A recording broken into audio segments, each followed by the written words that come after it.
So hello guys. So today we are going to talk about the facial emotion detector CNN. So today I'm going to cover a bit of like basics of PyTorch, Torchvision, and OpenCV, the components that we will be using to build our CNN for this emotion detector. Okay. Basically, just to proceed, just before proceeding on all, let me show you what we are going to build. Just a second, let me remove my video for a second. Yes. Okay. So as you can see, this is basically what we are going to build. Okay.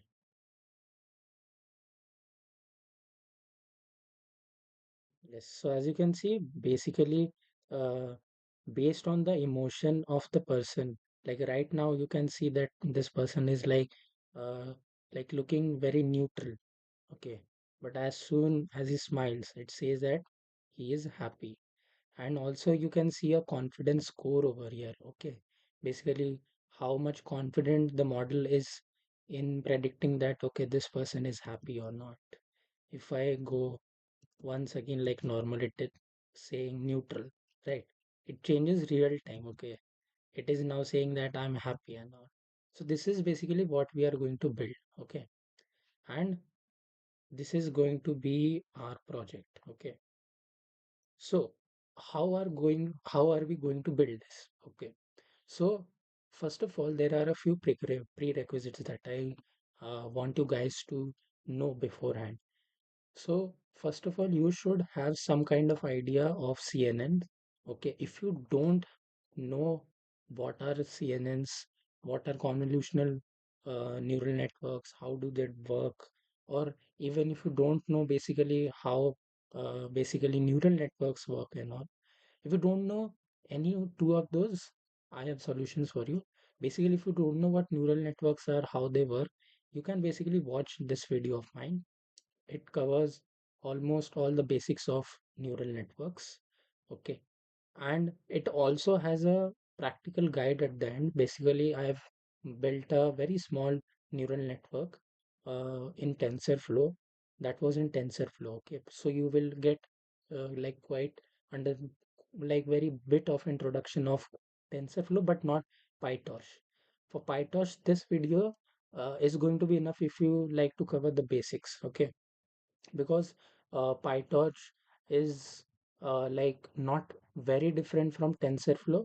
Okay, so you won't have very much problem if you already know somewhat TensorFlow. And if you don't know what CNNs are, you can watch this video. This is a very short video. Even if you know and you won't be like having a lot of memory of it, you can just watch this video. It's just 20 minutes video. You can probably watch it in 1.5x and you can cover off the topic. You can revise it. Okay. So this is what we are going to build today. And I hope that you understand the prerequisites. Okay. Now let's delve into the architecture. Okay, yeah, just a bit. Before delving into the architecture, let me show you what dataset we are using. So this one I found in basically Kaggle. Okay, so it has around 50,000 images, just a little bit less than 50,000, almost 49.8 thousand. Okay, and the data, basically the images are basically divided into seven emotions. Okay, the first one is angry, then disgust, then fear, then happy, then neutral, then sad, then surprise. So there are basically seven of these emotions, and based on this, if you like, if I show you the local folder, if I go over here, as you can see, this is the angry one. So this angry one has a lot of images. Okay, if you see the disgust one, it has a lot of images. If you see the happy one, it has a lot of images. Okay, so this is basically what we are going to build today. Okay, so this is the data set that we are using. uh, I'll leave you the link to this particular Notion doc, and it has the link of this data set, because uh, if you want to like follow this video end to end, you need to have this exact same data set. Or even if you don't, you can basically like find some other data sets. You just need to, you might need to make some changes. Okay, you won't need to make a lot of changes. Like if you are using some other data set, just make sure that whatever you are doing basically maintain the different emotions data into different folders. Just maintain that, and rest of the things will be very easy. Nothing has to be changed apart from this. Okay. Okay, so let's now move on to the architecture. Okay, so this is going to be our basically our architecture of our CNN. Okay, so basically it is divided into two parts. First of all is basically the CNN operations, okay, the convolutions and the max pooling layers and all. The second one is basically the deep neural layer, the MLP basically, the neural network that we will build. It is in the second step. Okay. Okay, so if you see in the CNN operations, the CNN layers that we have, so basically, first of all, we will take the image which is in the form of 64 by 64. Okay, even if it is not in 64 by 64, I think this is in 64 by 64. If I just take a look at it, just a second. Um, it doesn't show here, I guess should. Yeah, it is in 96 by 96. Okay, so it all of them are in 96 by 96. Even if you like take some very high resolution images of like maybe a 1080p by 1080p or something like that. Okay, but basically the thing is that all the images will be scaled down to this particular 64 by 64. Okay, it will be transformed into this particular ratio, and then we will apply convolution operation on the particular image. Okay, so basically we will have 16 filters. You can think of these filters as like, okay, like in Snapchat you have a lot of filters, correct? But does all of those filters does the same thing? No, right? The purpose of having a lot of filters is that it gives you a lot of options. It uh, creates a sense of variation, right? And the same is with our convolution operation also. We need variation. We need to detect multiple different features. Okay. Because this is not like the machine learning, the model that we are building, the neural network that we are building. It doesn't already have a like sense of the like features that it needs to detect. So it needs to first build those features, correct? It needs to first build a sense of those features, and that's what we are building in this. Okay, and that's why we need to basically, you can say that, okay, if you have a problem and if you just look at it from your point of view, you might not see the whole big picture. But if you like ask your friend about this, if you ask your parents about this, if you ask someone, a stranger about this, so you will get different opinions, right? And those different perspectives will help you see the whole big picture. It is the same like having a lot of filters in the convolution operation. Okay, that's why we are having so many filters. In this case we are having 16 filters, and each of these filters basically like take a look at the like image, do the convolution operations. If you don't know what those operations actually do under the hood, as I said, you can take a look at this video. Okay, so next what happens is that we do max pooling. Max pooling is nothing but basically you can think of like it is basically compressing the image without actually losing the data. Okay, there might be some data loss, but it won't be like, it will be like very negligible, right? Because in the long run, it won't even matter of that particular negligible data loss. Okay, so that's why we are basically compressing the image. And how much we are compressing by? We are compressing by a factor of 2. Basically, because the 64 by 64 image becomes a 32 by 32. Okay, then we once again do the convolution operation, but this time instead of having 16 filters, we add 32 filters. Then we once again do max pooling, and this time we reduce the dimension by once again a factor of 2. So this becomes 16 by 16. Once again we do a convolution operation, and this time we have 64 filters. Once again we do max pooling, and this time once again we divide it by a factor of 2, and then it becomes 8 by 8, and this is the final image that we have, and this is then further flattened. Okay, now if you don't know what flattening is, once again watch this video. But basically flattening, if you don't know, I'm just going to give you a very small like uh, introduction. Basically, if you have a very long tensor, okay, by tensor what I mean, basically you can think of it as a vector of vectors, right? In a vector there are like multiple dimensions. Now just imagine that like expanded to like very many dimensions, okay? And basically that's what a tensor is, okay? And basically like just converting that into a single like one dimensional vector, that is basically what flattening is. Okay, so we are then flattening all this, and then we are going to basically now what has happened is basically now we have a sense of what the features are in the images, how the features look. We have now a sense of the features, and now we can basically use those particular features in order to train our neural network so that it can basically do the classification of the emotions. Okay, so this is basically our like our neural network. Okay, so first of all we have this flattened layer, and how does it basically contain 64 into 64? Okay, so if you don't know, basically when the when we pass this particular 64 by 64 image, okay, uh, I'm going to explain to you in this two way. One way is the like longer way, like you get more understanding into this.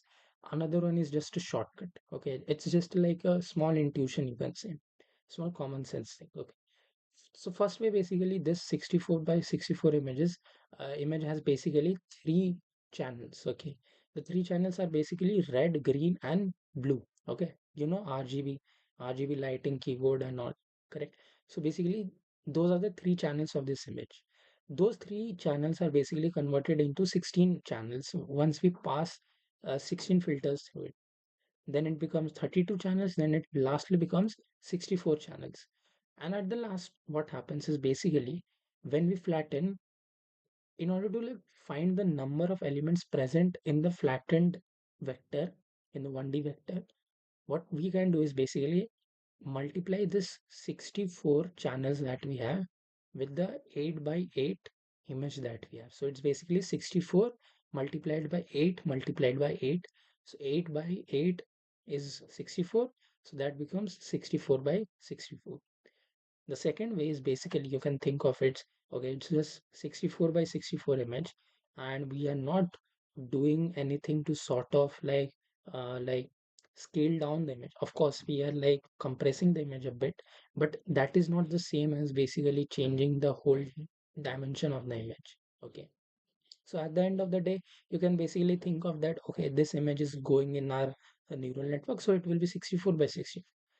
That's another way of looking at it. But I feel like there might be some cases that this will be not matching the one, because at the end of the day we are doing some kind of compression here, so it might change. So this might not work every time. Okay, and there might be problems because if you don't configure this flattened layers, basically the size properly, then the layer basically won't properly function and you will get errors while training the neural network. Okay, so we have this 64 by 64, which is 4096. Okay, this very big like single dimensional vector. Okay, and then we pass this through a linear layer. Okay, if you don't know what a linear layer, it's basically doing some operations, having some weights on this, and basically passing it. And basically, what we are doing is converting into a 128 size vector. Okay, or you can basically say that like there are basically for these many number of neurons. Okay, and each neuron will have some kind of weights with regard to these, and basically there are 128 neurons in this particular layer. You can basically think of this as the hidden layer. Okay, and basically uh, after basically converting this into 128 size, basically we are like applying a ReLU operation to it. This is just to make sure that there is some kind of like not there is not like The problem is that if you don't apply relu or any kind of like these activation functions, basically the problem occurs is that like neural network at the end of the day is basically just like a nested operation of linear algebraic operations, right? But if we are just doing that, so basically the neural network won't learn much. So there has to be some way in order to like break that like cycle. Okay, so that's where activation functions come into play, and that's one of the most popular ones is the relu. Okay. Okay, so basically then what we do is basically take this 128 layer, okay, pass it to ReLU, and then basically we map this into the final output layer, okay, the final output layer neurons, and that is basically how many neurons will be there. It will be depending on the number of emotions. So in our case, it is how much? Second is 7, right? So basically the number of neurons in the output layer will be 7. Okay, which is what? Which is the number of emotions. Okay, so I hope that you are clear with the architecture. Okay, so now we will move on to the coding part. Okay, we will code this from scratch. So don't worry, I will like try to explain to you all the code very easily. Okay, so let's start with the code. Okay, let me just switch off my video for the coding bit. Okay. Okay. So this is the code that I had built for this, but don't worry, we will be not just looking into the code, we will be actually building it from scratch. Okay. And how we are going to do that, like I'm going to show you. We are not going to use VS Code in our case. You are free to do that, but basically, just because you are uh, beginner, so I don't expect you to have all this kind of setup in VS Code because you need to do somewhat like something like you can say uh, somewhat new kind of setup in order to run Jupyter Notebook files and in your basically in your VS Code. So you need to have that setup, but don't worry. And also there's another problem that basically you need to install these packages and there might be some dependency issues or something like that. So there are a lot of issues. The third problem that might be that many of the viewers might not have a GPU, so that might cause some performance issues for them because let me tell you, we are training in a data set of 50,000 images, so it is kind of big. So you need to kind of basically have a good GPU in order to like do the training fast. Okay, so we are not going to use VS Code. We are not going to use Jupyter Notebook. What we are going to use is basically Colab. Okay, we are going to use Google Colab. Okay, it is going to be very easy. It is going to be very nice, and it is going to be very easy and nice for all of you. So what you need to do is basically come to this URL collab.research.google.com, and then you might see some screen like this. You might not see all this because this is basically I built some stuff over here. But what you need to do is basically click on this new notebook option, and then basically it will load the new um, notebook for you. Okay, let's wait. Okay. Now, what I need you to do is basically just close this. Okay. So basically what you need to do is now basically just click on this drop down arrow. Just click on the change runtime. Right now it is basically selected in the CPU, but we don't want a CPU. We want a GPU. So just click on that and click on save. And then click on connect. Just wait for a few minutes. Till then, basically what you can do is you can basically change this name motion detector. Okay, or let me make it a bit more facial motion detector. Okay, so it has been connected. Okay, so let's now start coding over here. Okay, so first of all, what all we need? So first of all, as I said that basically we will be using PyTorch, Torchvision and OpenCV. So first of all, basically, let us import those packages. So first of all, I'm going to import torch. Then I'm going to import torch.nn as nn. Okay, I'm also going to import torch.optim as optim. I'll explain to you a few of these. Okay, so these are basically the torch imports. So first of all, I'm importing the torch package. If you don't know what this torch.nn is basically this contains all the you can say all the like functions and the modules and all the stuff related to the neural networks that we need in order to build our today's neural network. And we are basically like kind of uh, like allocating alias to torch.nn so that we don't have to write always torch.nn, so we are just using it as nn. This optim, if you don't know, basically this is going to help us to optimize our neural network. So basically all the training that will be done, all the weights changing of the neuron, all of this will be all the back propagation and stuff. It will be basically handled by torch.optim. Basically, it has a lot of optimizers, and today we will be using Atom optimizer. Okay. Okay.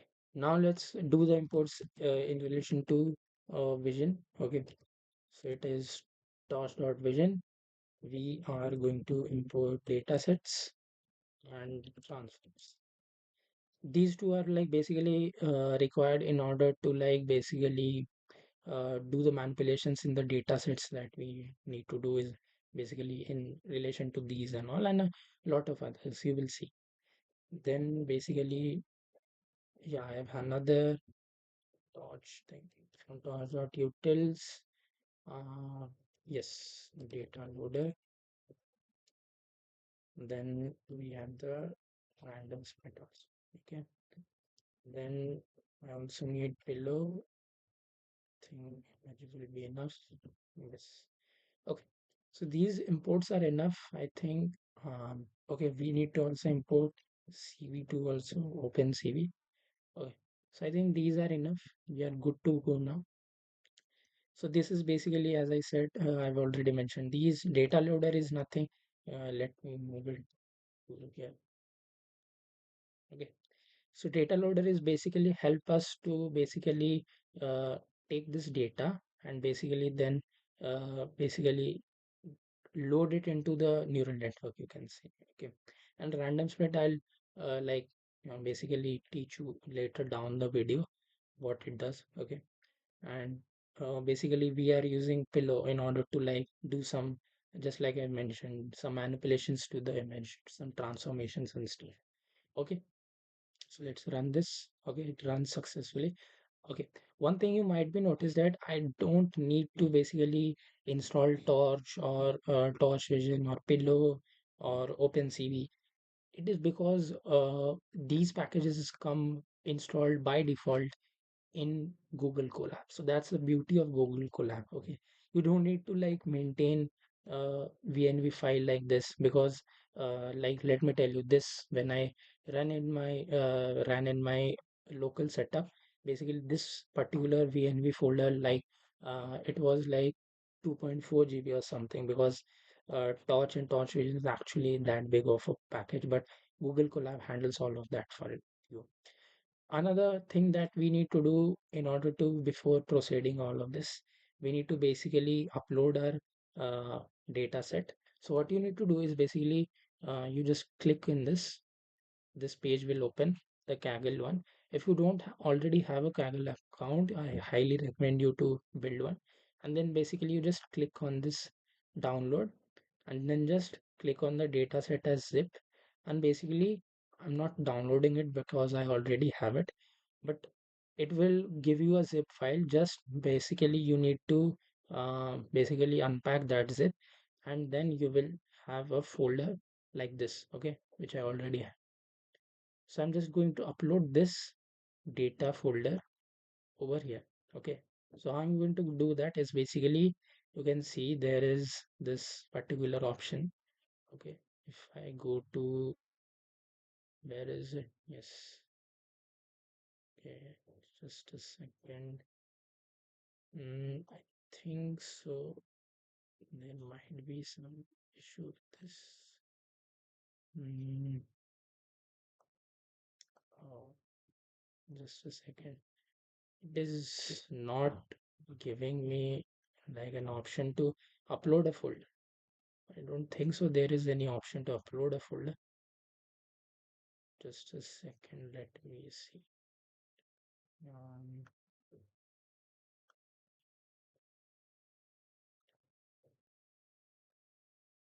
okay, no worries. I don't think so. Okay, I'm not going to edit this part of the video so that you can even look into this if you have some problems. How to upload folder to. Okay, let's see it. Okay, that is nice. Okay, so basically we can just zip it. Okay, okay, so that is going to be more convenient for you guys. So you just need to download it as a zip folder. Okay, it is going to download it, and basically, you just need to upload this particular zip file. I think I already might have it. Just a second. Mm, I don't have it. Okay, let's just let it download. It's very fast actually.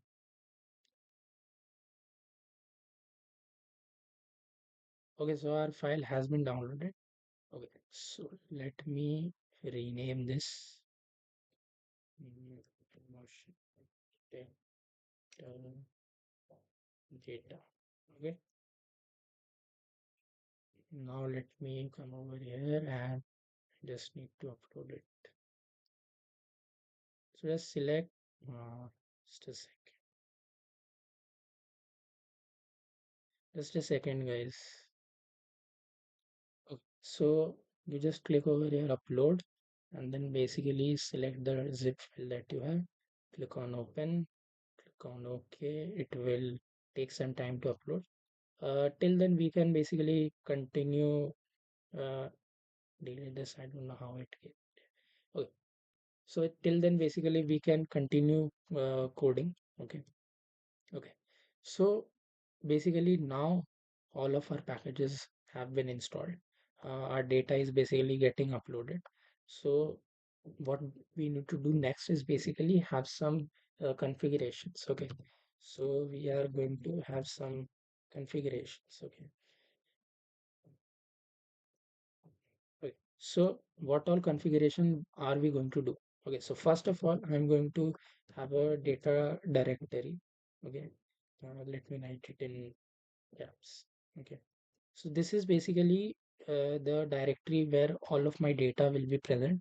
So I can just hand it over to Torchvision and it can take care of like loading the data like with Torch and all. So it is going to be very convenient. So I'm just going to for now name it as data. Okay, as it basically gets like you can say unpacked after I will change this name and basically I can do it. Okay, okay, so next of all, what I need to do is, as I mentioned, that we will be passing 64 by 64 images. So we need to maintain that. Okay, correct. So we need to kind of maintain that. So let's mention that as 64. Okay, so that is going to be our image size. Then we are going to have something known as epochs. If you don't know what epochs are, basically the number of times we will train our model on the data set. That's what epochs are basically on a very like vague manner. Okay, so the thing is that I ran it for 40 epochs, and that's when it kind of gave me some like nice results. Even though, if you can see that basically, if you see over here, this was not like this was it is showing that it is 20 out of 20, but I actually ran this thing two times. So this is the second one. As you can see, the training accuracy is like okayish, but like the validation accuracy is not that good. Okay, and the loss is also like not that good, but it was somehow kind of able to do like okayish in terms of like detecting some of the like feature some of the emotions, as I had already like shown you in the video. So uh, this problem is not going to be solved just by increasing the number of epochs. I highly recommend you to basically play this, play with this architecture. Okay, you can change this. You can probably like instead of going directly to 128, what you can do is basically maybe first of all converting it into 512, then maybe 256, then maybe 128, and then maybe 32, and then maybe applying some other operations, apply batch normalization or apply layer normalization, not layer, just batch normalization. Um, those are basically techniques in order to also kind of like not have overfitting, because if you see this is a case of like I wouldn't say like a very kind of like a extreme case of overfitting. It is kind of like a very base case of overfitting, because if you see the training accuracy is like 78.3%, but the validation accuracy is 65%, so there is like a 13% difference. Okay, so it is kind of showing that this model has it is overfitting, because the thing is that if you see, if we start from this first epoch, it was 74.5, it has reached up to 78. But if you see over here from 65, it has like stayed stagnant. And if you even see the best one, it was 66. So it was staying very stagnant. So the thing is that this has become overfit. Okay. So this is a case of overfitting. And I've also used like techniques like dropouts and all. Okay. And basically, but that also doesn't help that much. Okay, let's see. So the number of epochs is totally going to be your choice, how many you want, but let's just start with 10. Okay, and there's another thing known as learning rate. So this is basically the pace at which your model will be learning, and it is basically a good practice to set it as point double 0.01. Okay, then we are going to have a parameter known as uh, validation split. Okay, basically what this helps us to do is basically transform the data, the whole 50,000 images into training data and into validation data. Okay, so let's just call it val split, and let's take it as 0.2, because we want 20% of our data to be validation data and 80% would be training data. Okay. Then another thing is basically the model part.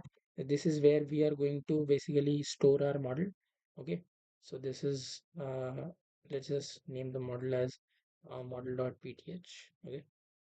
I think the data has been yes. Um, okay, so it will get, I think. Okay. So our configuration has been done. Okay, just run this cell. It will run properly. Okay. Now the next step is basically you need to like I'd like mentioned to you that we will be using GPU. So how do you do that? So basically we need to do that step also. So what you need to do is just say device equals to torch dot device. Okay, then CUDA, and then basically what you need to do is um, let's just check that if it is using device, which device it is using. So as you can see, it is using CUDA.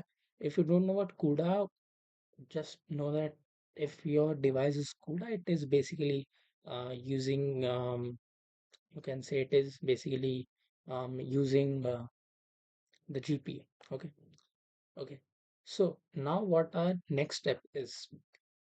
Now it is basically our step to build this CNN model. Okay. Okay. So how we are going to do it? So in PyTorch, how do you do this is basically you just build a class, okay, like the classes or objects that you must have read about in your lower classes or even in your college and stuff. So basically what you need to do is just basically build a class of the CNN, and the rest of the things will be like handled very easily. So we need us to make a class. We are going to name it CNN. We are going to uh, like kind of inherit, not kind of, we are going to inherit everything from basically NN model. Okay. Okay. Then what we are going to do is basically build the init method. Okay. Just a second. Yeah. So what all going are we going to take in this? We are going to take the number of classes. This is basically going to be the number of classes, basically the number of emotions. Okay. That is what is meant by this num classes. Okay. And what we are going to do is basically we first want to run the init method of the NN model. In order to do that is basically just call the init method of super. Okay. And then basically we are going to build our, basically first of all we are going to build this architecture, and then we are going to build this one. So we are going to call this the feature because this is basically helping us detect what features these images have, and then we will train our neural network based on these uh, features, correct? So let's call it as self.features. Okay. So it is going to be uh, what we are going to use is basically we are just going to use this nn.sequential. Okay. And in this basically we are going to uh, just pass a list of uh, all the components that we all the basically parts that we need in our sequential layer. Okay. In our features layer. So that is basically how we are going to build this features layer. Okay. Just a minute. Okay. So let's see that now what all we need to enter into this. So first of all, what I need to do is basically take this 64 by 64 images and then basically apply the 16 filters, correct? And basically, how do I do that? So basically, NN has all of it. Basically, it is this conv 2D, okay?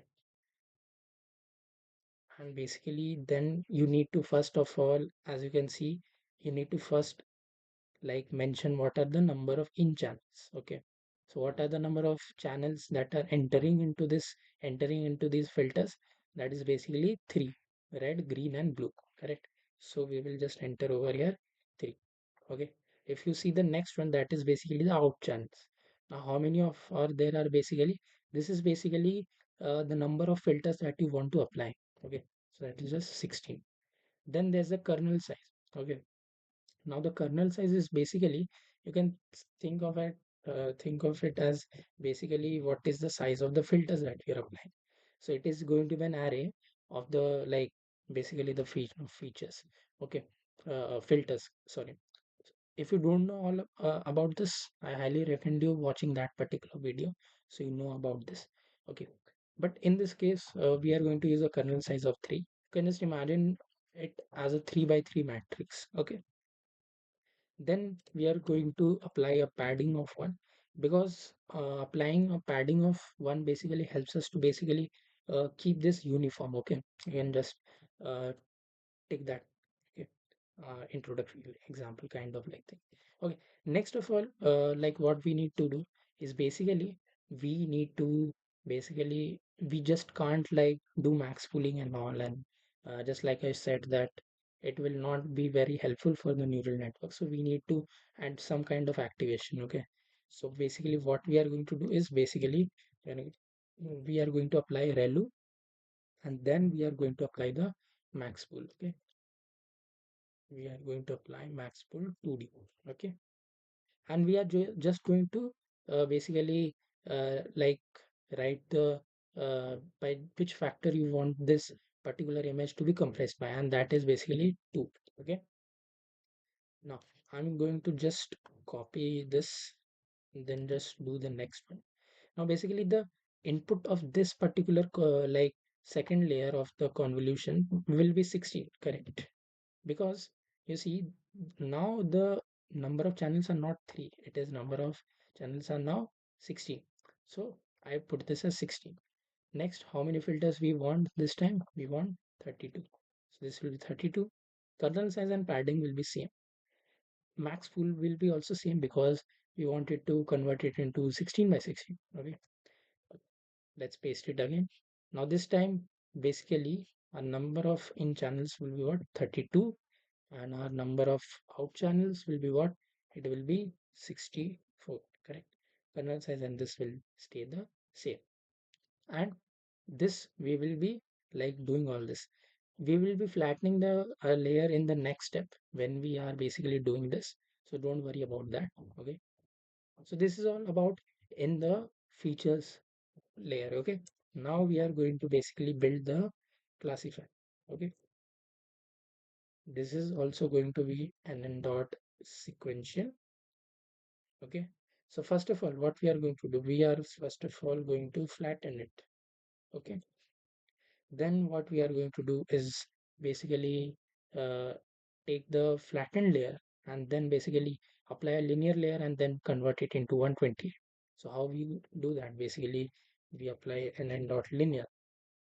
Now, from our calculations, we do know that this is 4096. So you can basically just enter into 4096 and that will work. And the output layer will be basically 128, correct? Okay. So we have built this layer. We need to also apply relu into this, correct? So how do we do that? Okay, just a second. Yeah. So how do we apply relu into this? So basically what we need to do is basically apply nn dot relu and just a second relu and it will be applied. Okay. I think I made a mistake over here also.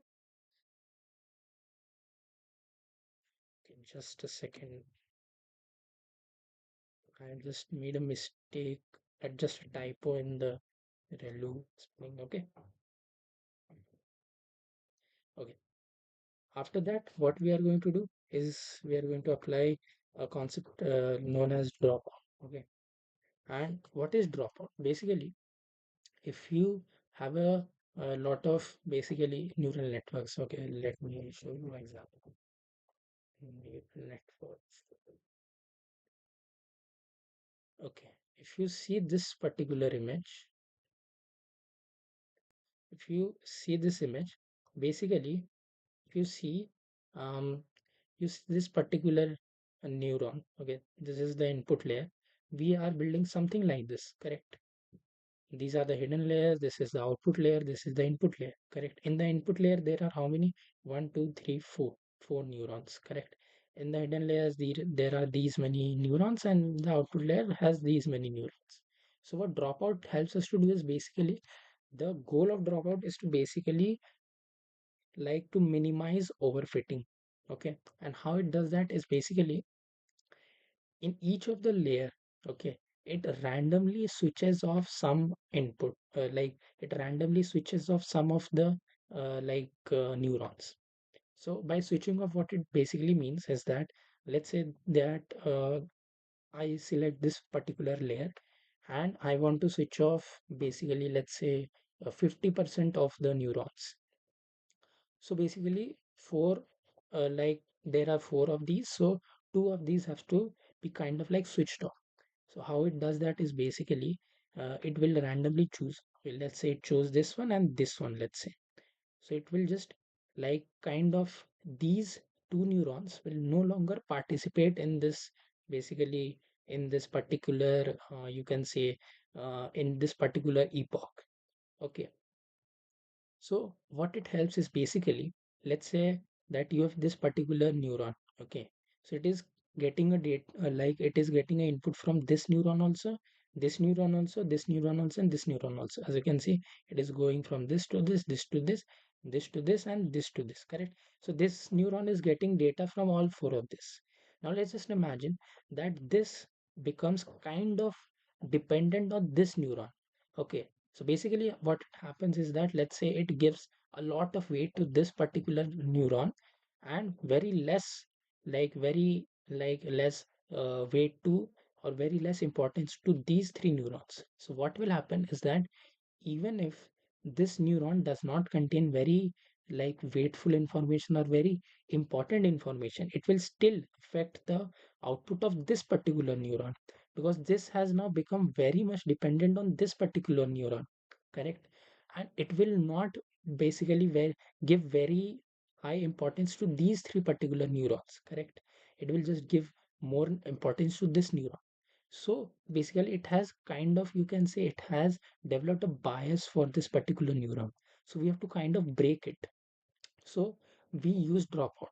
In dropout, what happens is that basically this neuron doesn't know that when this neuron will become off, or when this neuron will become off. It doesn't know that which neuron will basically die in this particular epoch. So it doesn't know that. Okay, so it just gives importance to all of them. Okay, I wouldn't say equally, but it basically pays attention to all of them.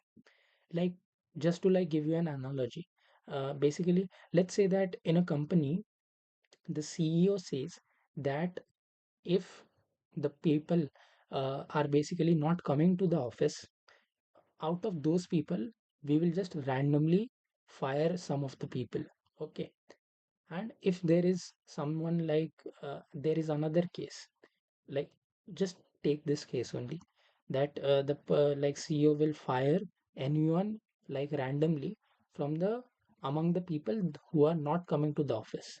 So it will be like very uncertain, right? That who will be fired and who will be not fired. So basically the people will not take risk of not going to the office, and they will go to the office. So that is basically, you can think of like a very small analogy of dropout. Okay, so dropout has it was basically uh, discovered by this guy. Okay, if you don't know who is Jeffrey Hinton, he's like the godfather of AI and all.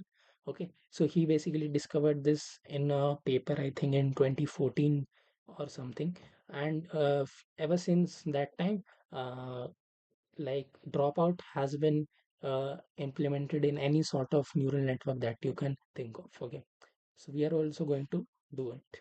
Okay, so in the dropout, what all inputs do we need to give is that you just need to give the percentage of the, basically it is known as a p value, and basically you just need the give the probability of the neuron switching off. Okay, in our case it was basically 50%, so 50% of the neurons will basically switch off. So we can do that by just putting in 0.5, but I'm not putting in such a high number. I'm just going to put it as, let's 0.3 maybe. Okay, let's just put it as 0.4 maybe. Okay, then we are going to do what? We are going to take this 120 layers and then just convert it into the number of the classes or the number of emotions. Okay, this is going to be another linear layer, and we're just going to take the 128, and we already have this num classes variable, right? And our classifier is also ready now. Okay, so basically we have built our features layer. We have built our, this is not exactly a layer, you can like think of it as the features convolutional layer. This is the neural network layer, classifier one. So we have built the features, we have built the classifier, and now what we need to do is basically we need to like have another method which is known as forward. Okay, so this forward method, basically what it does is basically it is like used it is this particular method you don't like explicitly call as dot forward. It is basically called whenever you basically pass any kind of value into the model. Okay, I will show you it to you. Okay, for now let's just keep it as we're just taking an x, then we will pass it through the features first. Okay, then we will take this x and then we will pass it to the classifier through the classifier. Okay, and then we will just return x. Okay, so this is are going to be our CNN. Just let's run it. Okay, and it ran successfully. We have built our CNN successfully. Okay, now what is going to be our next? Okay, so now our next step is going to be some like building some kind of like a, you can say, a foundation for these basically transformation. Okay, So for that, we are going to use Torchvision. Okay, just a second. Okay, so now let's build the transformations. Okay, so I'm going to make two methods. I'm sorry, I'm going to just build two variables and store the transformations into those variables, one for the train and one for the validation. Okay, and they are going to be very similar. They are not going to be very much different, but still, just to like keep my things like simpler, I'm just going to like put divide them into two parts. Let's call this train transform maybe. Okay, and what we are going to do is basically call transforms, and then basically we are going to compose a transform. Okay, and how do we do that? Basically we pass in an array of all the operations that we want to do. Okay, so first of all, what we want to do is basically resize the image, correct? And how do we want to resize it? We want to resize this by the size of the image by image, correct? Which is 64 by 64. Okay. Then what is the next transformation that we need to do? There is a thing known as random horizontal shift.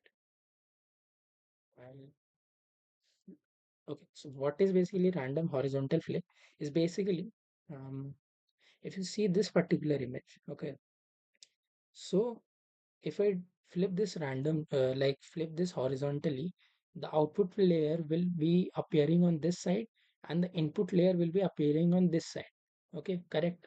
So basically, if you do this with images of like people or any kind of like thing which you are using to train your CNN, basically it is a nice step to basically randomly flip those images. Okay, so basically what happens is that it creates like you can think of like it is creating new images. Okay, we are just having the same data set, but now right now we have like more data to work with. Okay, so that's why we are having randomly random horizontal flip. Okay, next what we are going to do is basically okay, computers can't see images or not. Okay, they need to basically uh, see this in terms of data, in terms of tensors. Okay, so how are we actually going to do it? So basically there is a method inside transforms that is basically transforms dot to tensor. Okay, and they basically what it does is basically it takes the image and basically it converts it into a tensor, and that's what we want over here. Okay, and further down the line it will be getting flattened and then trained into the neural network, correct? Okay, let me close this. Okay, there's another transformation that we want. It's not exactly a transformation, it is just to like this transformation is actually like used in order to like normalize the distribution. Okay, now what do I mean is basically we need to normalize the images a bit. Okay, now how do we do it basically is basically we need to first pass in the mean, as you can see, and also the standard deviation. Okay, now if you don't understand this particular code, it is like uh, I would say it is advised for you to not look into this particular code right now. So, okay, you can just leave this part right now. But basically, I'm just going to write some values over here. You might think that they are random, but they are not. Let me tell you, these values are used like a lot of places where image training and all is done, because these particular values you can think of them as some kind of values that all the researchers or all the basically every person like uses, which were first of all used by some kind of great researcher a few years ago or something like that. You can think of that way.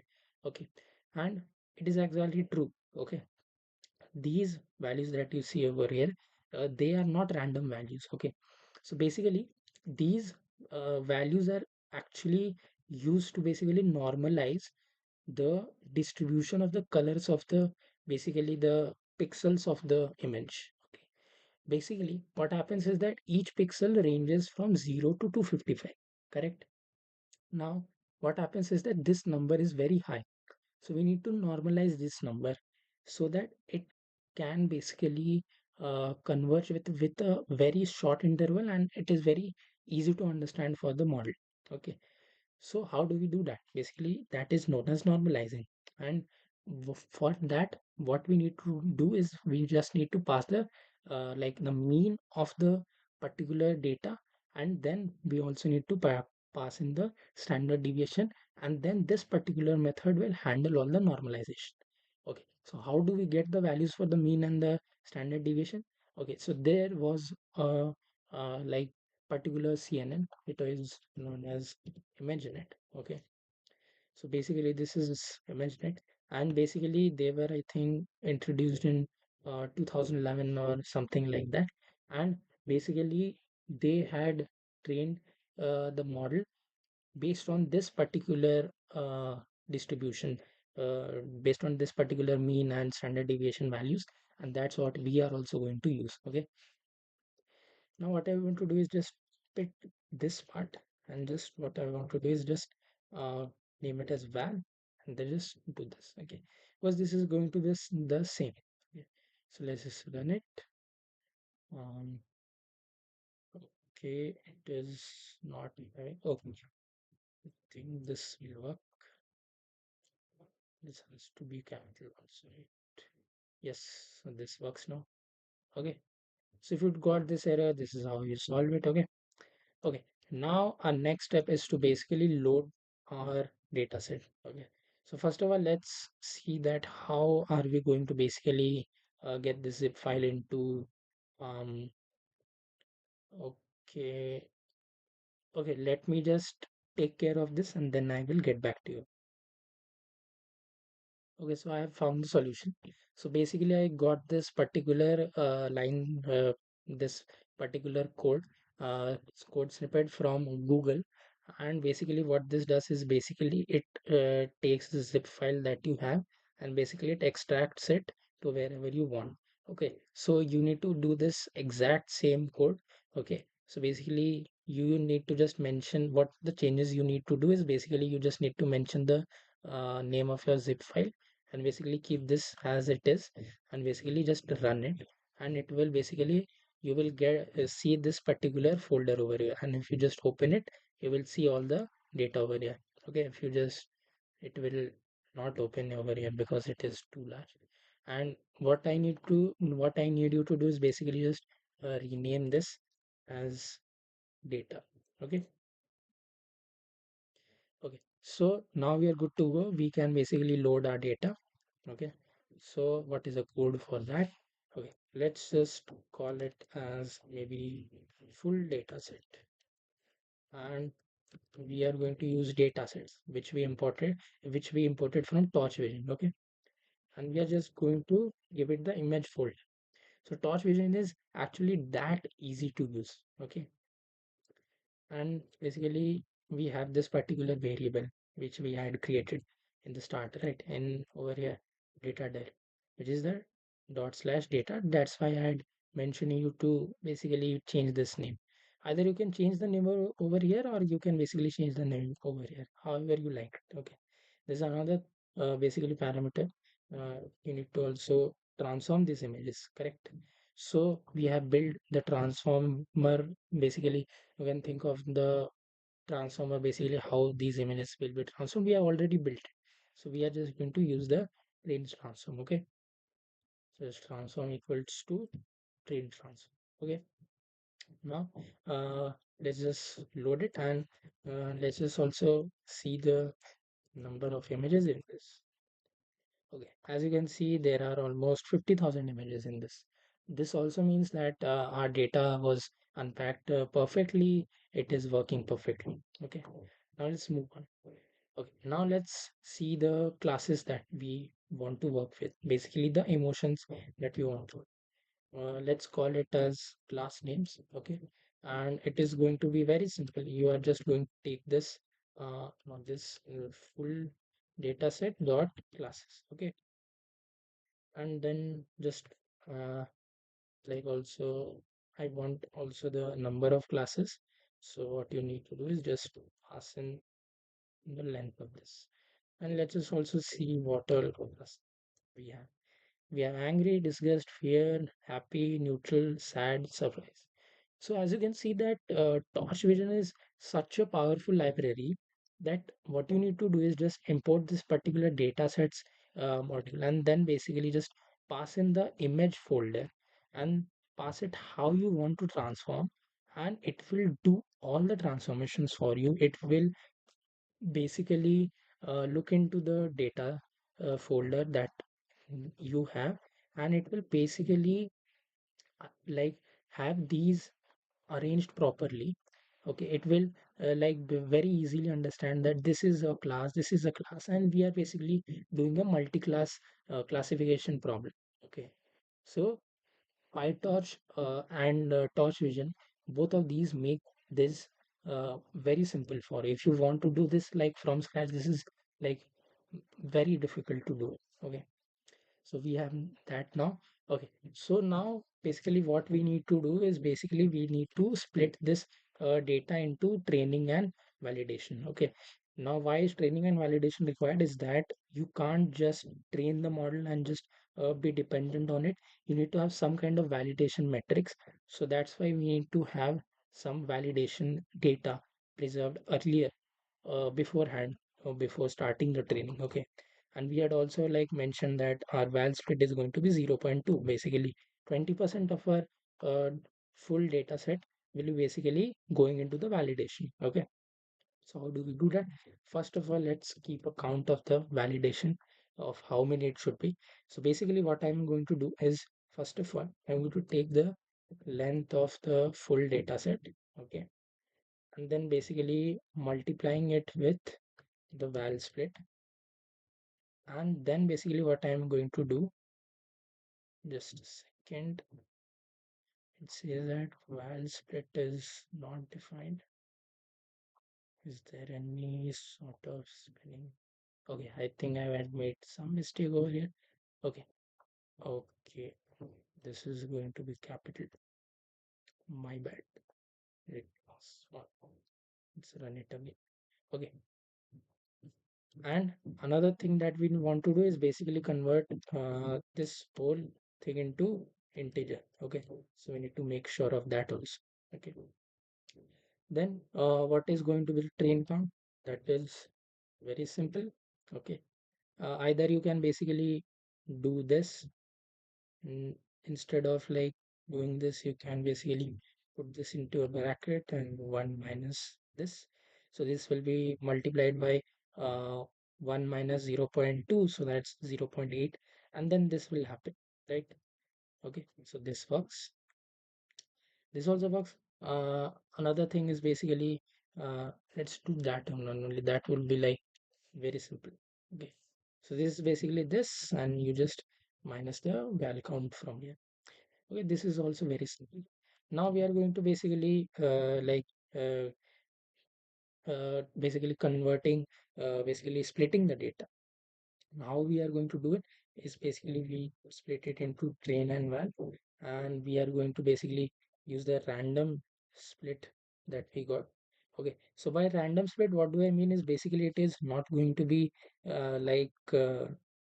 sequentially that the first 10,000 rows will be the first 10,000 images, or 50,000, like 80% is basically 40,000. The first 40,000 images will be converted into training. The rest of the 10,000 will be into validation. It is not like that. It will be like randomly split. Okay. So there's nothing over here to do. Let's just do it, and let's just maybe print the train count and the val count that we have. Okay, so we have this many images in the training data set, and almost 10,000 and almost 40,000. Okay, okay, so basically uh, before like okay, So we have done all the transformations, but we haven't performed the transformations on the validation data set. So we will be performing that. So val dot dataset dot transform equals to val transform. Okay, just enter that. Now we are good to go. Okay. Okay. So next, what we are going to do is we are going to basically build our data loaders. Okay. Okay. So how we are going to do it? Basically, first of all, we are going to build a train loader, and we are going to use data loader. And how we are going to do is basically we are going to take the train data. We are going to mention the batch size. Okay, which we have already done in our config. Okay, just a second. Haven't we? Um, okay, we had not mentioned the batch size. Let's mention it here as 32. Okay, it works now. Then we basically need to also have another parameter that is known as shuffle. So basically what it does is basically it shuffles the data a bit here. You can think of it basically like the random split, how it works. The next thing is basically number of workers. You can think of like the number of workers that are basically trying to load the data. The more the higher, the better kind of. We are going to have it as 12, because if you try more than 12, it is going to show you some warnings and all. So I'm not going to do that.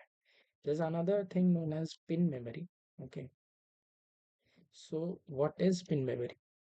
So basically pin memory, you can think of it as basically if you set this as 2, basically like shifting the data from your CPU to your GPU is going to be very fast, because it will basically stay in area known as like pin memory or something like that. Okay, you can think of it that way.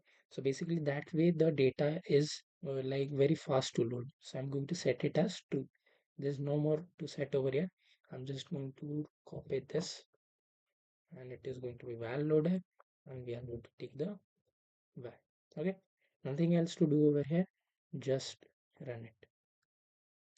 It is giving suggested map memory and current system is 2, which is smaller than what this data loader is going to create. Yes, so you might be also getting this. So if you want, you can basically change this down, or if you don't want, you can just keep it that way. I suggest you keep it at 12. Okay, it is, or if you want, you can go lower also. It is not a very big issue. Okay.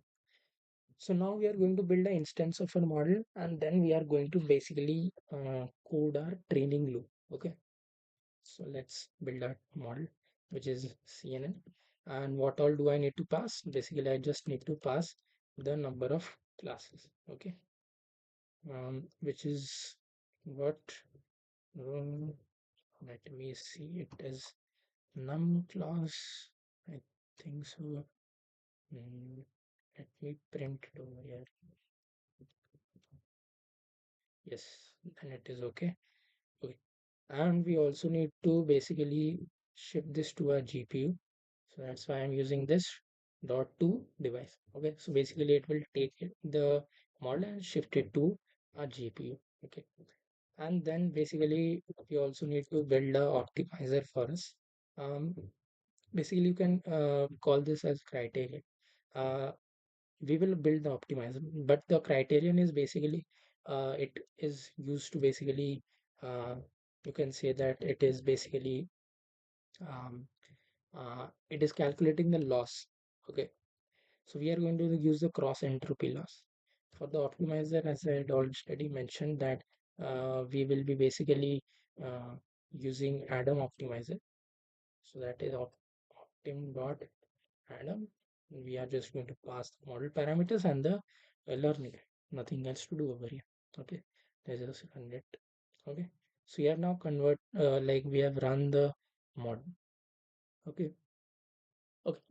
One thing that I already had earlier said to you that what is this forward method doing is basically, now that I have the model, if I somehow basically run some sort of image image data, image data over here, like something like this. Okay, so what it will do, it will basically take that particular data that I have over here, and it will basically do all the operations that this model has to do. I don't need to specify that, okay, this is my forward. Okay, I don't need to do it. So that's why it is a special method in that model class, because it is basically, why, because it is inheriting the NN module from PyTorch. Okay.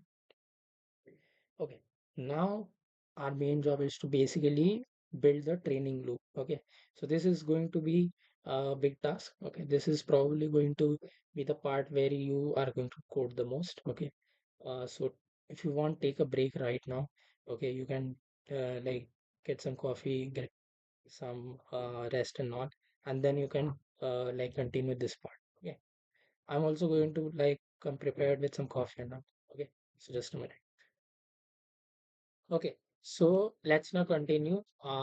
Let's build the training loop. Okay, so basically, in order to build the training loop, I'm just going to define a function, and is going to be named as train.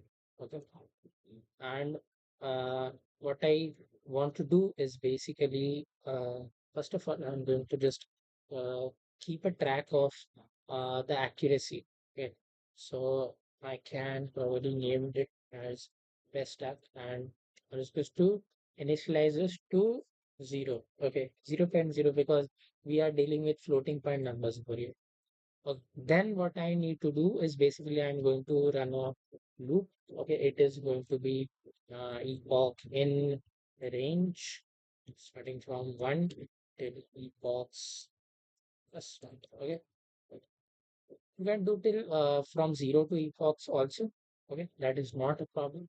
Okay, now what do we need to do is basically like mention to the model that, okay, we are, you can think of this line as basically we are telling the model that, okay, right now you are basically in the training phase. Okay, so you need to basically keep track of the gradients. You need to basically uh, calculate the back propagation gradients and all in order to do the back propagation. Okay, so that's what we are doing. Okay, we are also like, let's have something known as uh, a kind of a variable which is going to store the average loss. Okay, so let's set it as 0 0.0, and also average maybe of how many correct we got. Okay, an average of that also maybe. So 0, and not average actually, we let's, or let's just call it that way. Okay. Then we have the total number of predictions that we did. In this batch, it will be like 32. Okay. Then we will be printing something like this. Okay. As you can see, the amount of time it took for that particular epoch. So how do we do that? Basically, we are going to set a timer when this particular epoch started and when it particularly ended. We are going to just print the time. So how we are going to do that? Basically, let's just define something known as maybe T0. Okay. And basically we do it as time dot time. Okay. And we have imported time, I think. Okay, we haven't. Let's just import it over here. Okay, it was now. Okay, fine. Okay. Now what we need to do is basically pass the images into the model, and then basically make the predictions and then do that. So how do we do that? So basically, we take the images and the labels in what? In the train loader. Okay. Basically, we are loading the images. Okay. And then we are basically taking the image and labels to the, basically to the CUDA, to our GPU. Okay. Another thing that we need to do is basically set this non-blocking, not blocking, non-blocking as true. Uh, don't worry about this. This is just to like can think this is just like make it faster. So we have the images. Just a second. This is going to be labels. Okay. Okay, so now we have the images and the tables, and we run the optimizer. And in this case, like basically, we need to. Okay, so there is a problem known as gradient accumulating in PyTorch. Basically, PyTorch basically accumulates the gradient over time. So we need to kind of reset it.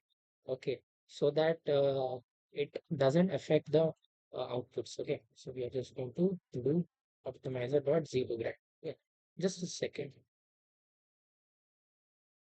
Okay, so now we have the set the it as a we have reset the gradient kind of. Okay, so now what we are going to do is we are getting the outputs from the model. Okay, how we are going to get? Let's name it as outputs, and we just call the model with the images. This is what this is what the forward method helps us to do. Is that basically we don't need to call the forward over here. Okay, I've already mentioned it to you. Okay. Okay. So now what do we need to do is basically we need to calculate the loss on these outputs that we got. Okay. So how do we do that? We had created that criterion variable, right? We just pass the outputs and the labels. So it is going to like kind of like compare these and basically calculate the loss. We had chosen cross entropy loss. Okay. And then what we need to do is basically do a backward propagation. Okay. So this is basically the core of the model. This is where all the backward propagation, this is where all the learnings happen. Okay. And in order to make sure that the model is updated with all this and the optimizer is basically doing all the updates and all the stuff, we need to do another thing. Okay. We need to just optimizer dot step. Okay. So this ensures that the all the like basically all the updates are done to the model. Okay. To all the weights of the model. Okay. Now that is done. Now we will just add it to the average loss. Okay.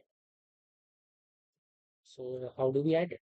So we take the average loss plus equals to, and we just take the loss dot item and multiply it with the like the number of images that we have added. That is basically images dot size of zero. Okay.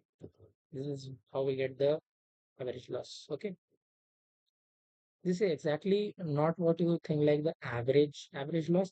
This is kind of like you can say the running loss. It is what is running through the holy pop. Okay. Oh, now what we need to do, another thing that we need to do is basically calculate the number of predictions that we did. Okay, not the number of correct ones and like all those ones. How do I do the number of predictions? It is basically okay, so how do I first of all get the predictions? Okay, like how do I basically, so these are basically numbers and all, right?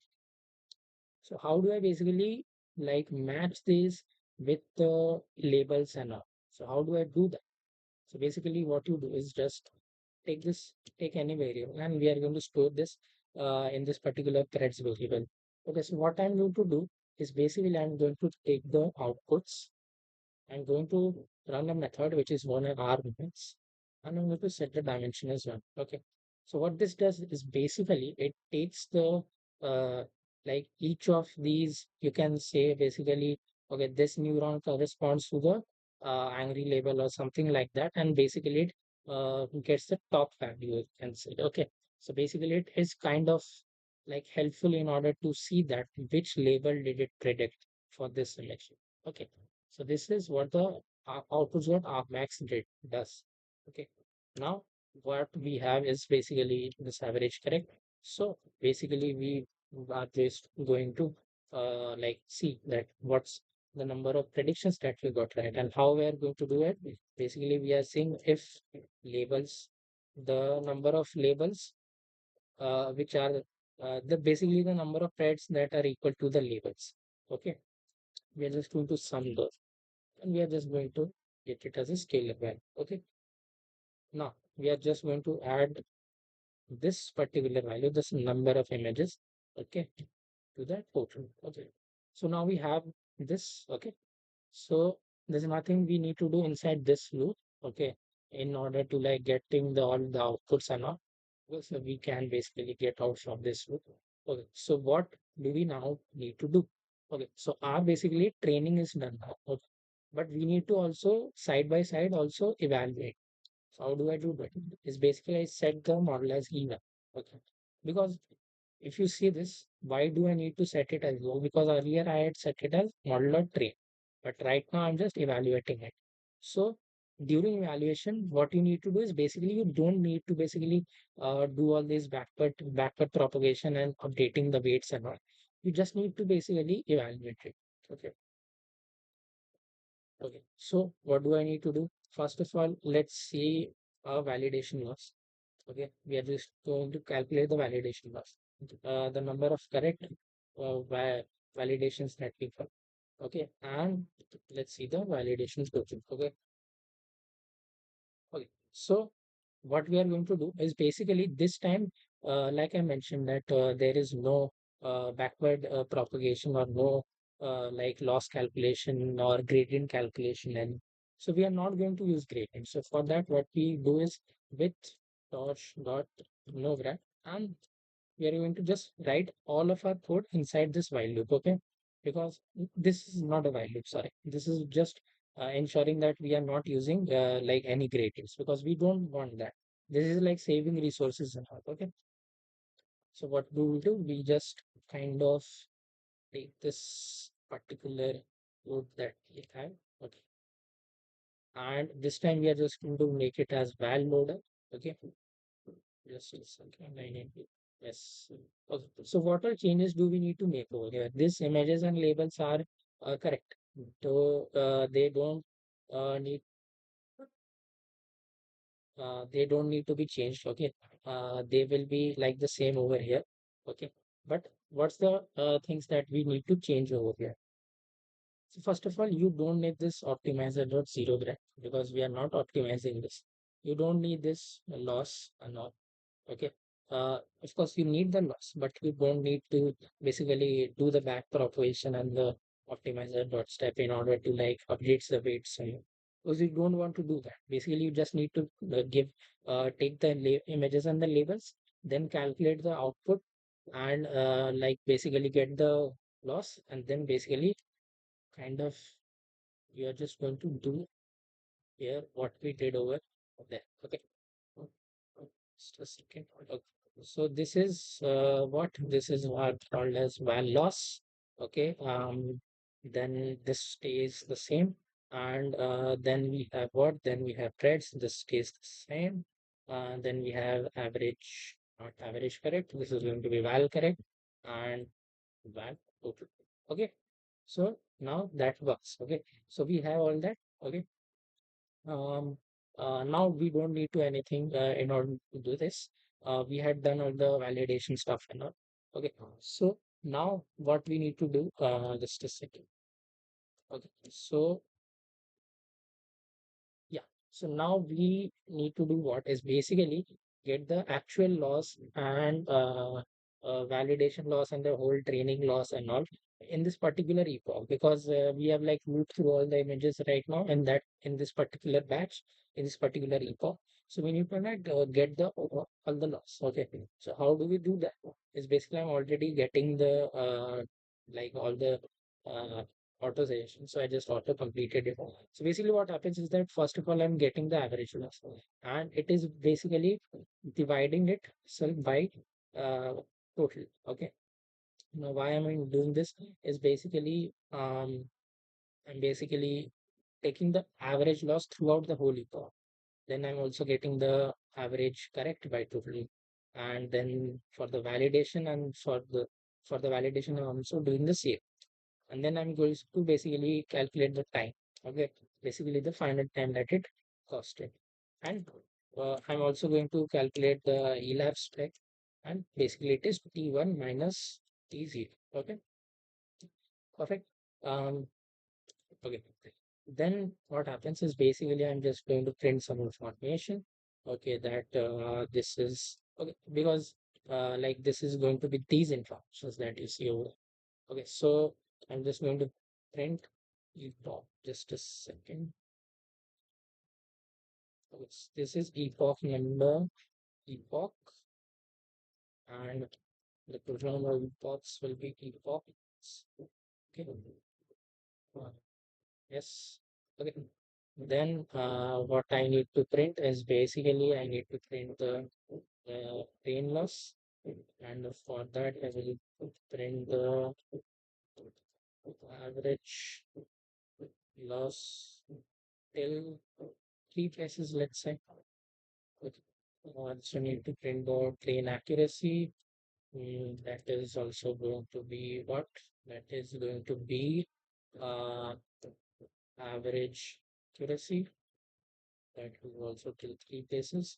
And then I will print for the validation loss and post this. This is going to be val loss. This is going to be val loss, val accuracy, val accuracy, val loss. Okay. There's nothing I need to print anything else. Okay, yeah, I also need to print the time also. And for the time, it is just going to be laps. Okay, and basically, I just wanted to print it first, okay, and just print it in seconds. Okay, so this is not going to be the number of seconds like you see over here. Either you can just print it, print in one place also, if or if you want, if you can just remove the this. Okay, so the printing has been done. Okay, now another thing is basically we need to also, like we had mentioned, that we will be saving the model as this model.pth. Okay, correct. So when are we going to save it? So the criteria for us to save it is basically, if you see over here, is that it basically saves only when the validation accuracy is the highest. When it is at its peak, only then it is saving the model, because training accuracy is not that it does not matter much when you have the validation accuracy very much less. So we are going to compare this, and that's why we had a a variable known as best accuracy. Okay, so basically what we are going to do is that if our validation accuracy is greater than our best accuracy, so at that time what we are going to do is, first of all, we are going to set our best accuracy as our validation accuracy. Okay, and we are going to basically save our model. Okay, we are just going to add some metadata to it. Okay, so first of all, what is going to be the model state? Okay, a model state is going to be just model dot state underscore date, and then we have the class names. Okay, we are going to also save those names of the classes. Okay, it is going to be class names. Okay, over we had mentioned it somewhere. Okay, no, we have it mentioned. Okay, and we also need the image size if required. So I'm also saving this. Okay, so we have the image size, and in order to mention where you need to save it, you just need to mention over here. Okay, so I've saved it. Okay, and I'm also going to print that saving the model with the best validation accuracy. Okay, and in just a second, I'm also going to print the basically the validation and validation accuracy, which is I can basically take this print it to three places. Okay, okay. So okay, I can also mention it over here to maybe which path I'm saving it. Okay. Okay, so that is done. Okay, and then I can basically come off from this loop and in the variables. Okay, I think this is where the tool tag is. I think just a second. Just I think. Yes, this is where the loop ends basically. And when the function, when the loop is basically over, when we have went through all the epochs, we are just going to basically say that training completed. Okay, something like that. Okay, so we just run this, it ran perfectly. We have completed the training loop. So congratulations if you were coding this side by side because you have done it. You have coded the training loop successfully. Now our task is to basically build the like the inference one that you saw in this video, right? In this video, basically this thing we need to build it. And for this, basically we are going to use OpenCV. Okay, so let me show you that also. So I'm going to call the function as inference. Um, we just need to pass something known as, um, let's just not pass it, okay? Let's just keep it as simple. Okay, okay. So what we need to do is basically build this checkpoint. Okay, we are first of all loading the model. Okay, and how we are going to do is that we are just going to pass the model path, and where we are going to load it is going to be our GPU. So that's why we have set the map location as device. But then what we are going to do is load a state dict. Okay. And then how is it load is basically I take this as checkpoint and then load the null state that we have saved over here. Okay. Then what we need to do is basically move this model to the device. Okay. Then what we need to do is basically run this in eval load because we don't want to be running this in the training. We have already used this in the validation. Yes, in the development eval. Okay. Okay. So next, what do we need to do is basically get the class names. We already have that. Okay. But if you are basically running this inference method in some other some other Webcam mode, then what you need to do is basically run this particular code. Okay. Then basically get the class names. Okay. Because we had saved it over here. Correct. But this is we are running in the same file, so it is not a problem. Okay. Okay. Now let's print that webcam is starting. Press Q to quit. Okay. Okay. Nice. Okay.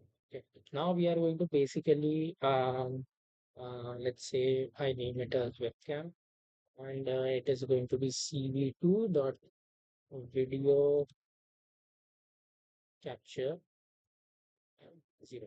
What this 0 means is basically the very first webcam that you see.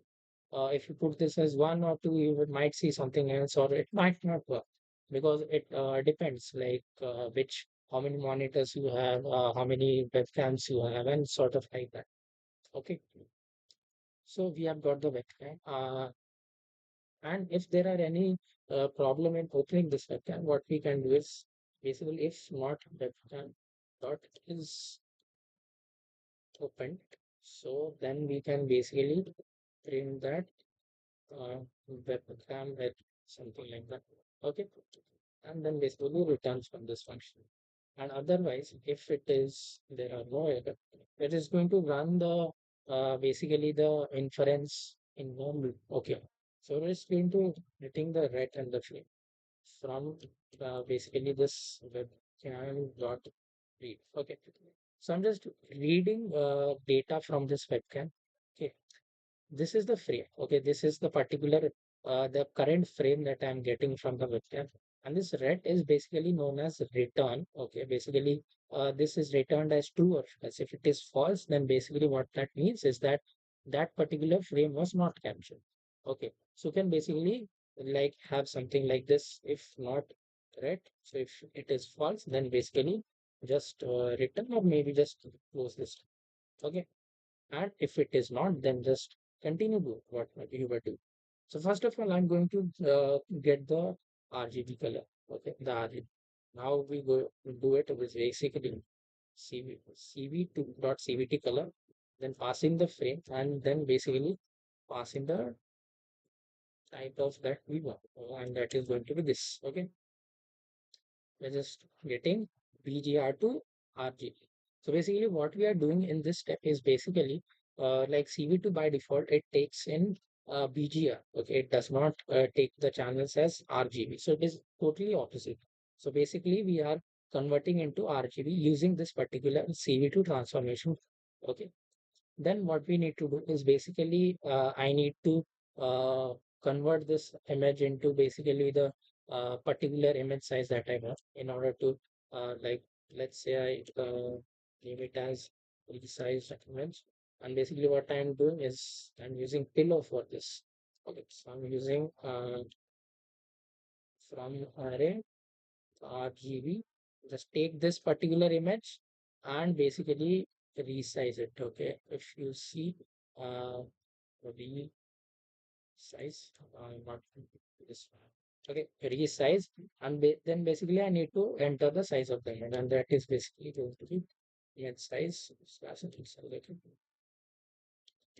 size by image size. Okay, then what I need to do is basically convert this into a tensor, right? So how do I do that? It's basically I transforms the to tensor.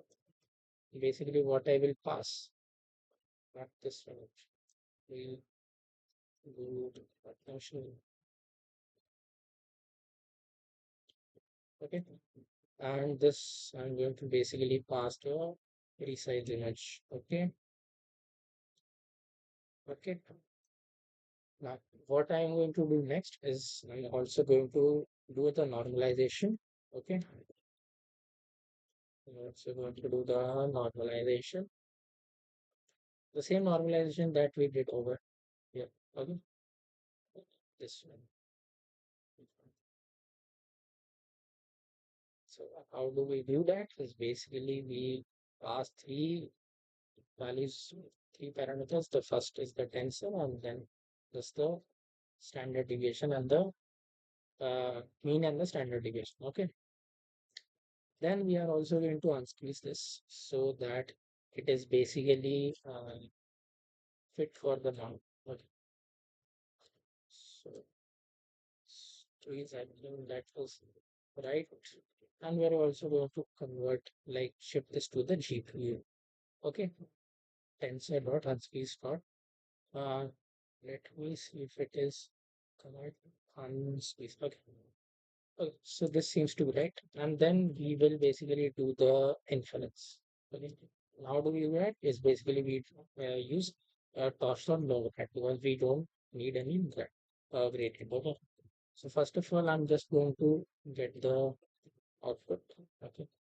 Okay, let's just call it out. Um, then what I'm doing is basically getting the probabilities of all the labels. Okay. So how do I do that?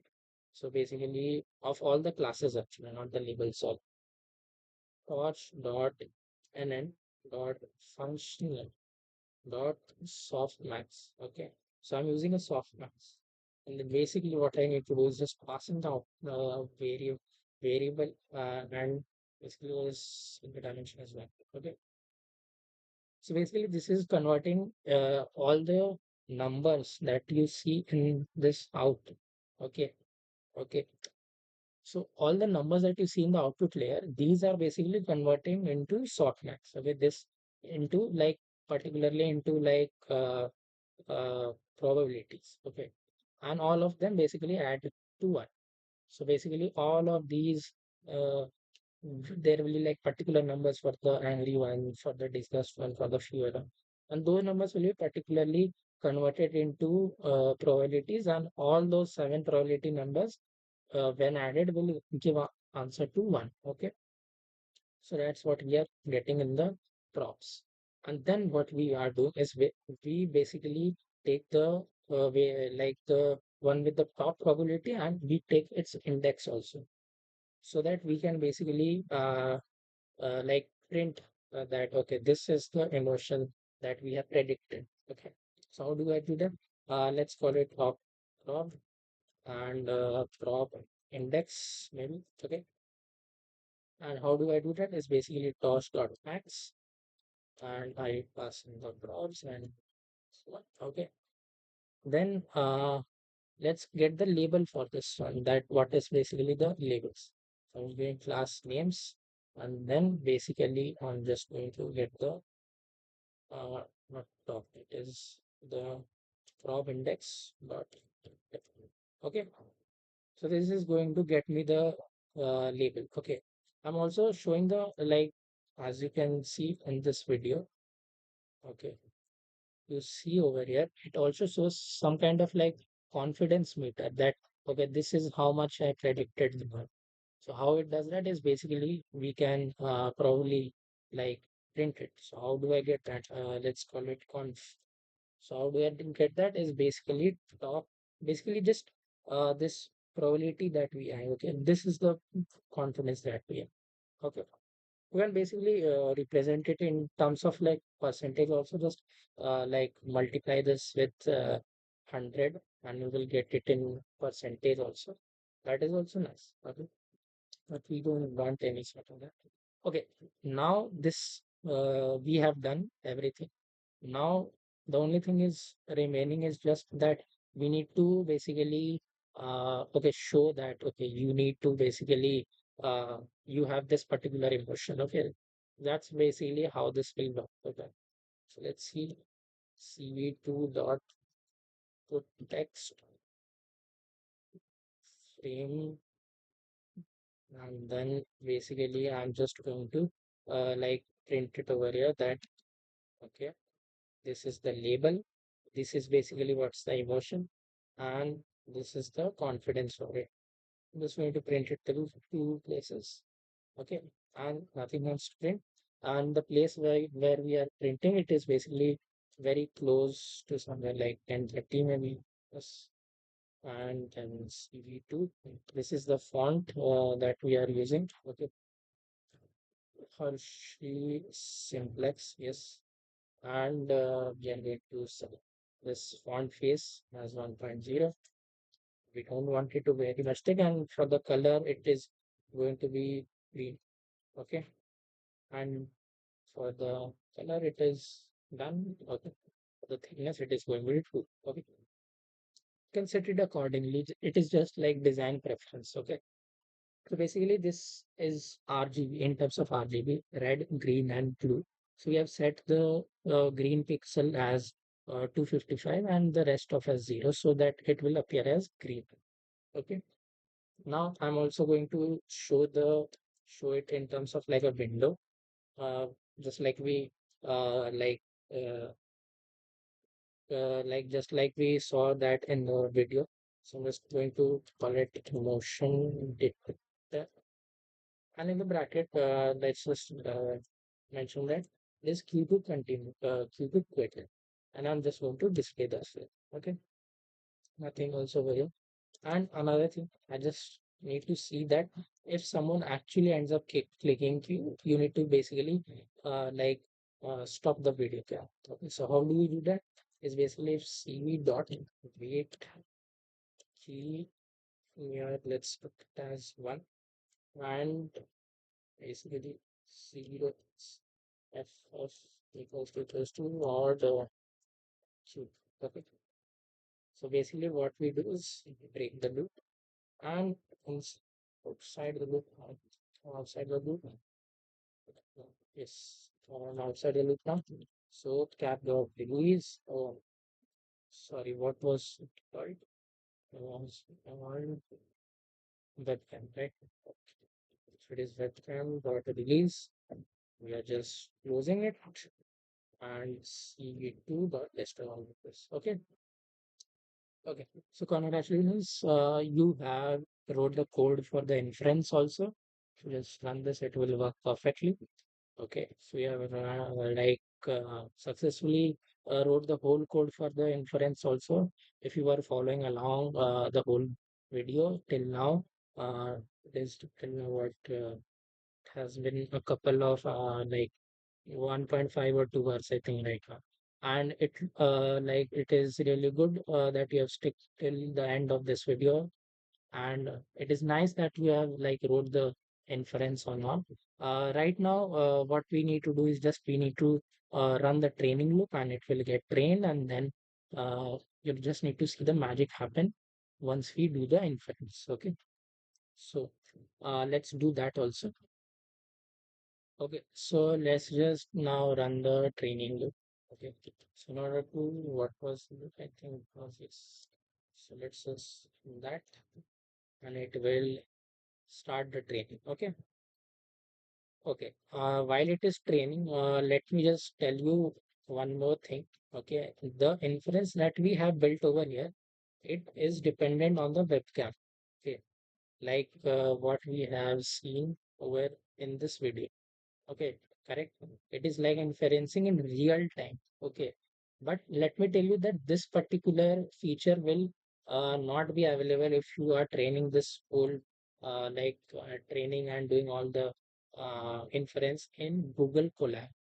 For that, basically, what you need to do is basically you need to just upload a video over here. Okay, you just click a video of yourself, like showing different emotions and all, and then just basically just take that video and just upload it over here. And what you need to do is that instead of just a second, where is cvt.read? um yes, instead of this cvt dot video capture, instead of like mentioning 0 over here, what you need to do is just mention the path of that video over here, and there's nothing else that you need to change. Okay, it will run smoothly. Okay, it will run in Google Colab only. There is no problem with that. Okay, but if you want, in order to so that basically it works with your webcam, just like I showed you in the video, so you can use in your local.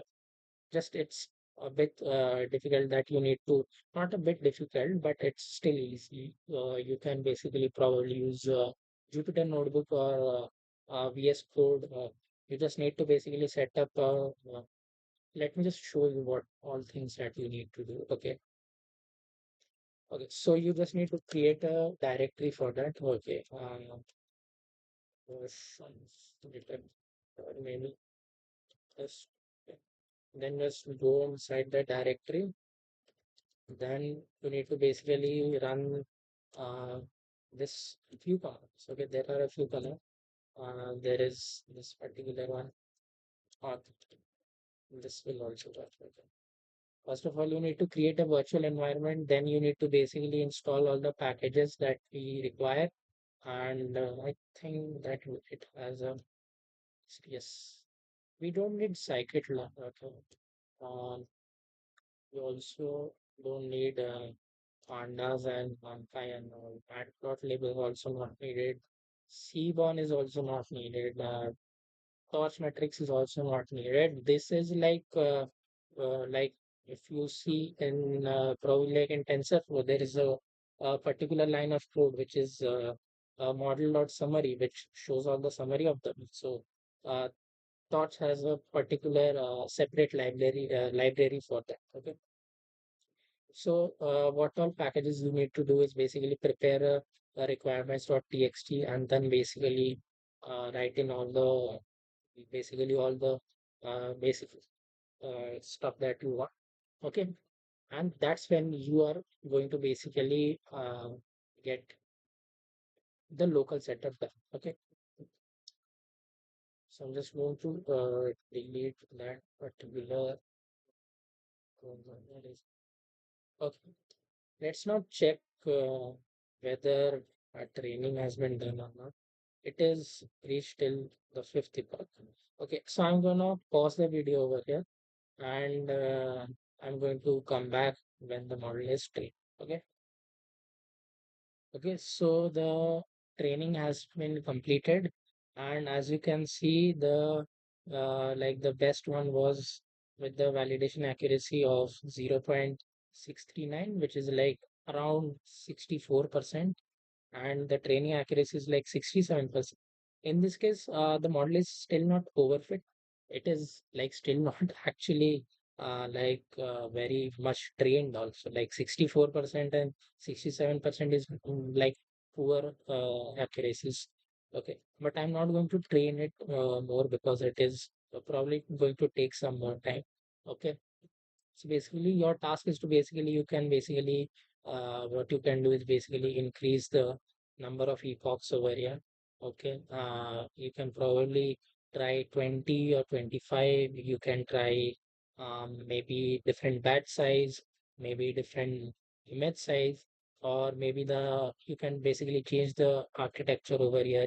You can change particular number of basically the filters, or if you want you can even do some different max pooling techniques like different downsampling. Okay, if you want you can basically increase the number of layers in the classifier also. Okay, uh in order to like do this hyperparameters for this, for the learning rate, the epochs, the probably the image size and all, you can the batch size also, basically you can pass it into how basically there is this technique known as hyperparameter tuning. So basically what it does is basically you can try different hyperparameters and see which one gives the highest accuracy. Okay, and how it is done is basically that process is only known as hyperparameter tuning. For that, the best method out there is something known as Optuna. Okay, you can basically check it out. It is a hyperparameter training framework, you can say. Okay, basically Optuna is basically there is Optuna. There is another thing known as grid search CV. Okay, it is used by scikit-learn. You can also use that one also. Okay, but still you can use Optuna. It is like way better than grid search. Okay, if you want, I can probably create a like video, or if you want, I can just like give you a very short description. You can just ask in the comment like what is the difference between these two, and I am happy to help. Okay, okay. So this is what we had created. Okay, just a second. Okay, so guys, I think that you like this video. Okay, and thank you for watching this till the end. And I hope that you learned something new from this. Okay. Just like I mentioned, that there is probably like some kind of homework for you from this point. Okay. You can basically try to increase the model accuracy to maybe 80% or 90%, even getting it up to probably 75% or 80% is still good enough. Okay. That will perform very well. Okay, if you can basically increase it up to 80 to 85%, that is really good. And just make sure that the difference between the training accuracy and the validation accuracy is not that very much. Okay, because if it is the case, then it probably means that your model has overfitted, and you have to like try different methods. For that, I've already mentioned that we have already used dropout, but you can also use something known as batch normalization. There are other techniques also. These are the two most common ones used in a lot of these techniques. Okay, so I hope that you like this video, uh, and I hope that actually uh, at least a few people stick till the end of this video till now. Okay, so don't worry, you will get this full code. I've already prepared a GitHub of this. You will get that particular GitHub, and there's another of this but playlist that I have uh, like this is from where I had actually learned about PyTorch, everything in PyTorch. I've learned from this playlist only. Okay. Uh, so basically, you can go through this playlist. It explains really well about what's tensors, auto grading, and all. It also has a small CNN project. Uh, it is very like small. It is like not what we did today, but it is a good stepping stone. Okay, you can go through this. Okay, the LSTM video is also very nice. Okay, if you know what is LSTM or NN, you can probably build these. Okay, and I leave this basically this Notion doc with you also. Okay. So I hope that you enjoyed this video. So thank you very much. I hope to see you soon in another video. Thank you.